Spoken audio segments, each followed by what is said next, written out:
The second report that you have is the summary report, and the summary is very, very detailed. In fact, we break it down even further. But just to give you an overview, you'll see that you can turn this section off, and that becomes your main summary with the sensitivity tables, residual land value sensitivity calculated based on target development margin, and the actual IRR or the IRR target IRR margin, which is all coming from the dashboard. So over here, if you put a target IRR and a target margin, we use those to calculate your land value, what you should pay for land value if you want to make 20%, and what you should, if you want to make 15% IRR, what should you pay for the land based on that. And if you expand this, then you will see that we break down all the costs all over again. We give you a total and net excluding GST, the GST amount, what percentage of that is it towards the overall sale value or overall cost value. We give a breakdown based on per unit, a percentage of sales, total built area, meter square, which is, if you've selected meter square, you'll see meter square, otherwise you'll see square feet, whatever unit of measurement that you have selected here. And you've got net saleable area as a percentage of the cost. What is that total cost or total sale or total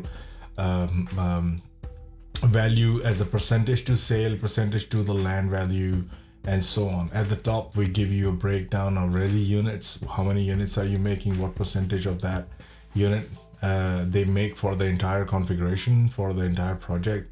Total built area, same way, net saleable area or the rentable area. Total construction cost based on that, and the land value component based on your resi units and your commercial units. If you scroll down, we break down everything by stages, and we also give you further breakdown of everything per unit, per sales, per meter square, per rentable area or the saleable area. And we break that down by stages as well. We break down all your finance costs, all the different debt portions that we had in the project, and the equity contributions as well based on that. So over here we have a description. So if you wanted to, send this to somebody else, you could add your description here. Again, blue cells are your input cells. This is where you would enter all the details. These are your total units. They automatically come calculated based on everything that you've entered in the resi units and your commercial units. And your total built area, again, all calculated automatically. Total rentable or saleable area. It gives you the percentage efficiency based on the total built and the saleable or the rentable area. It gives you total land area, that you can enter by yourself over here. Then you got your main decision metrics, which is what I told you, that the before tax one is the most important one. Then it shows you the after tax one. It shows you all the sources of funds that must always be equal to the uses of funds. And if GST is applicable to you, then you will see your GST obligation. It'll tell you whether or not it's a liability or a refund. Well, if you're developing, you don't want a refund. What you want is a liability, because that means your project has made a profit. It shows you all the credits and the liabilities. This is again linked with your tax report, and we'll have a separate video for that. But it is all calculated here. Then we give you earnings before interest and taxes, and all the different metrics that you would make at that cash flow level. And then after interest on equity. So this gives you another level. So everything that we spoke about in our cash flow of all the details, we link that back to the summary page so that you can see everything at one glance.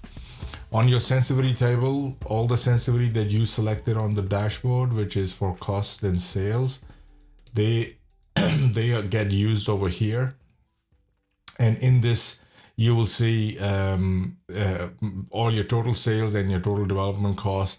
And based on that, it'll show you what happens if your costs go up or down by 5% increments or decrements, and what happens to the project if the sale value does the same thing. And it'll show you start off with your base, and then the worst case scenario and the best case scenario, what happens to your profit per unit, your development margin on cost, your development margin on sales and revenue, and finally a residual land value calculation based on a target development margin, and a target IRR for you to have everything at one place. So that's the summary tab. It is very detailed. In fact, you can even change this image. So you can select this image and go into insert and go to image and go image in cell. You can then upload your own image over here, and that image will just go there. This is all customizable over here. There's another little feature, and I think there's a separate video required for it, because you can publish this report and share the link with somebody else for this entire feasibility, and I'll do a separate video for that.